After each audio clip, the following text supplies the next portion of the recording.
জীবনে সফল হতে চাইলে আপনাকে প্রথমে লক্ষ্য নির্ধারণ করতে হবে, আর যে কাজটি করতে যাচ্ছেন তার দক্ষতা থাকতে হবে। যদি দক্ষতা থাকে তাহলে আপনি শুরু করে দেন, শুরু করে আপনি কাজ করে যান। ধরেছ তো ছেড়েনি, আর পড়েছ তো লড়েনি। আপনি যে কাজটি ধরেছেন ওই কাজটি করে যেতে হবে, আপনি সফল হবেন। আর যদি ছাড়া ধরা করেন তাহলে কিন্তু আপনি উন্নতি করতে পারবেন না।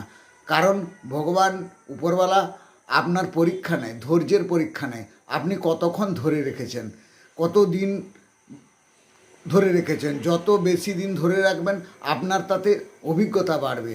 আর ব্যবসা মানেই হচ্ছে বয়ে ফলায় ব্যবহার, বয়ে বচন, শয়ে সাহস।